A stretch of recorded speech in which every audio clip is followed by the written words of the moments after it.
Hello everyone, how are you all? कैसे हैं आप सब? I hope you are the best and you are the great. My dear friends, life में ना, जिंदगी में ना, हमें हमेशा सुखी के साथ रहना चाहिए। कभी भी नर्वस नहीं होना चाहिए, क्योंकि जब हम नर्वस होते हैं ना, हम अपनी ज़िंदगी से जब हम फेडअप हो जाते हैं ना, तंग आ जाते हैं ना, तो हमें हर एक चीज़ डराता है, धमकाता है।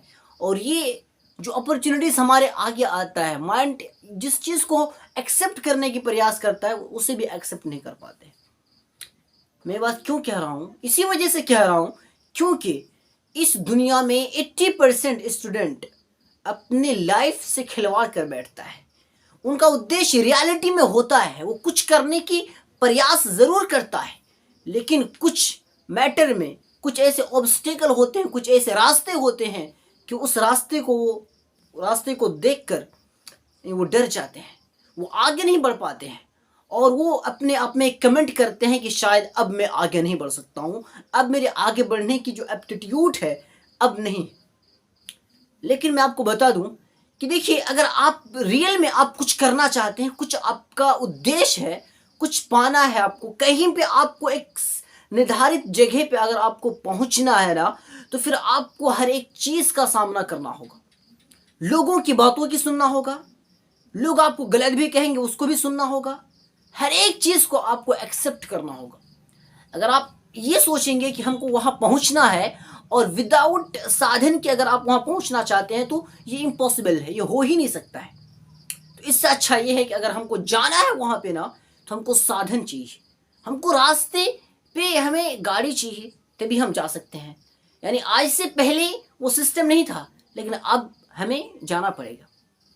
गाइस, एक्चुअल में क्या होता है ना, कि बहुत लोग अपने सपने को सपने ही छोड़ देता है और वो कुछ कर नहीं पाता है। और वो एक ही कमेंट करता है कि फाइनेंशियल प्रॉब्लम है। मतलब अपने आप को जो है ना, हर एक मोड़ में, हर एक चीज़ में क्या करता है, अपने आप को नीचा दिखाता है और वो आगे नहीं बढ़ सकता है। लेकिन मैं आपको बता दूं कि जो फेलियर है ना, कहते हैं ना, failure is the best teacher. जो फेलियर है वो सबसे बड़ा अध्यापक है, और ये रियलिटी में है। इस दुनिया के अंदर बड़े बड़े जिसको आज हम इतिहास में पढ़ते हैं, हिस्ट्री में पढ़ते हैं, जिनके पास आज करोड़ों की दौलत है, अरबों की दौलत है, मिलियनियर है, बिलियनियर है, जब उनकी बायोग्राफी को हम पढ़ते हैं ना, तो पता ही चलता है कि किसी के पास साइकिल तक नहीं था, यहाँ से वहाँ तक जाने के लिए साधन के लिए साइकिल तक नहीं था, लेकिन उन्होंने अपने जीवन में कुछ करने का एक शपथ लिया और आगे बढ़ने के लिए उन्होंने अपने बैकअप पीछे नहीं देखा। उन्होंने ये देखा कि हमें आगे जब जाना है तो पीछे क्यों देखना, आगे देखा और आगे बढ़ने की प्रयास किया।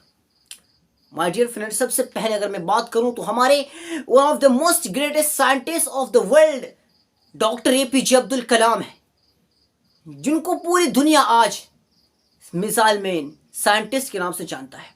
उनकी बायोग्राफी को जब आप पढ़ोगे तो पता ही चलेगा कि गली में 6 साल की उम्र में न्यूज़पेपर बेचकर कुछ पैसे अफोर्ड करके पढ़ाई करने के लिए पैसा को जमा करता था। घर में दिक्कत थी, काफ़ी सारी दिक्कत थी, लेकिन फिर भी उन्होंने उन सारी दिक्कतों को सामना किया, घर की प्रॉब्लम को भी हल किया और पढ़ने की कोशिश की। इवन यहाँ तक कि बताया जाता है कि उनका एक उद्देश्य था, उनका एक लक्ष्य था कि मुझे इंजीनियर बनना है। लेकिन क्या हुआ कि वो फेल हो गए, 8वीं रैंक नहीं आ पाया, जिसकी वजह से उनका एडमिशन बड़ी कॉलेज में नहीं हो पाई।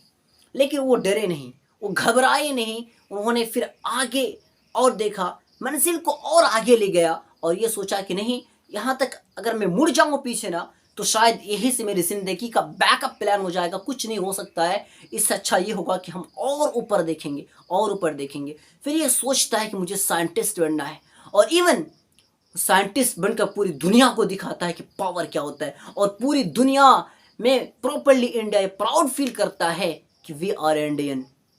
वो सिर्फ जाता है हमारे पूर्वज डॉक्टर एपीजे अब्दुल कलाम को। इस दुनिया के सबसे बड़े उद्योगपति धीरू भाई अंबानी, जो मरते वक्त अगर मतलब संपत्ति देखे जाए तो लगभग $80,000 मिलियन था। लेकिन जब उनकी बायोग्राफी को जब देखते हैं ना, जब उनकी सवाने को देखते हैं ना, बचपन को जब देखते हैं, हिस्ट्री को जब उठाते हैं, पढ़ते हैं, तो पता ये चलता है कि मैट्रिक भी नहीं किया है, 10th क्लास भी पास नहीं है, बिकॉज पैसे नहीं थे पढ़ाने के लिए, घर वाले पढ़ा नहीं पा रहे थे।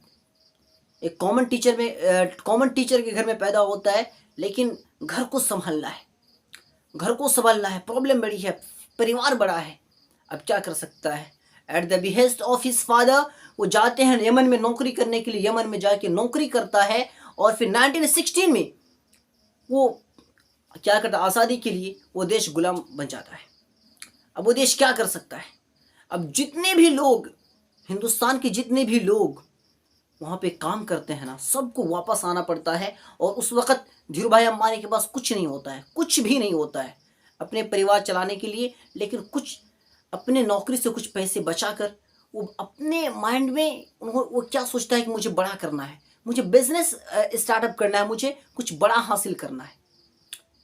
उनके बारे में आता है कि धीरूभाई अंबानी जिस जगह पे रहते थे वहाँ से एक दूरी में एक रेस्टोरेंट हुआ करता था। उस रेस्टोरेंट में बड़े बड़े व्यापारी, बड़े बड़े बिजनेसमैन आते थे और बिजनेस से रिलेटेड बातें करते थे। जब ये बातें धीरूभाई अंबानी को पता चला तो उस रेस्टोरेंट पे जाके वो चाय पीने लगे। हालांकि उस वक़्त चाय की वैल्यू जो थी ओनली 20 पैसे थी, जस्ट 20 पैसे। अब उस 20 पैसे की चाय थी और उस रेस्टोरेंट में 2 रुपये की मिलती थी। अब आप समझ सकते हैं कि अब वो 2 रुपये की चाय पीने के लिए वहाँ के, लेकिन उनका मकसद ये नहीं था कि हम 2 रुपये की चाय पी रहे हैं, उनका मकसद ये था कि हम वहाँ पे जा रहे हैं ताकि हम कुछ ताकि हमें कुछ सीख मिलेगा, ताकि हमें कुछ जानकारी मिलेगी और हम इसी से अपने सीढ़ी को मजबूत बना सकेंगे और हम कुछ बड़ा कर सकेंगे।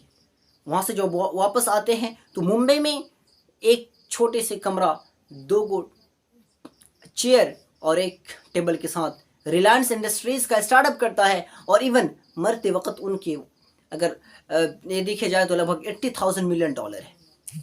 गाइस, अगर आप गरीब हैं ना तो इसका मतलब ये नहीं कि आप कुछ नहीं कर सकते हैं।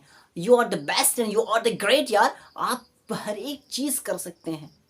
आपको जो है ना, ऐसा नहीं है कि आप कुछ नहीं कर सकते हैं। आपके अंदर वो पावर है ना जो ईश्वर ने किसी और के अंदर नहीं रखा है।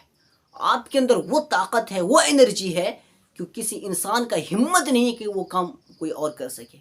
वो काम आप ही कर सकते, बशर्ते ये है कि आपको अपने अंदर झांक कर, अपने अंदर पीप करके आपको ये खुद से रियलाइज़ करना होगा कि हमें करना क्या है, हमें ढूंढना क्या है, हमें पाना क्या है। जब आपको वो चीज़ मिल जाएगी ना तो फिर आप बहुत आगे जाएंगे। गाइस, इसी तरीके से अगर हम एक बात करें तो जैक मा, जो पूरी दुनिया के अगर देखा जाए तो सबसे बड़े फेलियर, बट आज के समय में ना चीन के सबसे बड़े उद्योगपति, सबसे बड़े बिजनेसमैन है।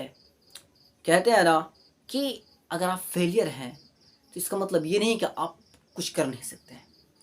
Failure is the best teacher. Sachin Tendulkar, उठाओ इतिहास को और पढ़ो। सचिन तेंदुलकर क्रिकेट के भगवान कहा जाने वाला, 10 भी नहीं किया है, फेलियर है। उद्योगपति धीरूभाई अंबानी ने 10 तक नहीं करा, लेकिन वो one of the most richest businessman of the world नाम आता है धीरूभाई अंबानी का। इसी तरीके से जैक मा, उनकी बॉडी को देखकर पुलिस में उनको भर्ती नहीं किया। कहते हैं ना, सैकड़ों बार फेल हुआ और फेलियर का सामना करके वो आगे बढ़ने की कोशिश की। इवन उन्होंने 1999 में जैक मा कंपनी के स्टार्टअप करता है और फिर उनको हजारों मर्तबा हार का सामना करके एक मर्तबा उनको जीत मिलती है।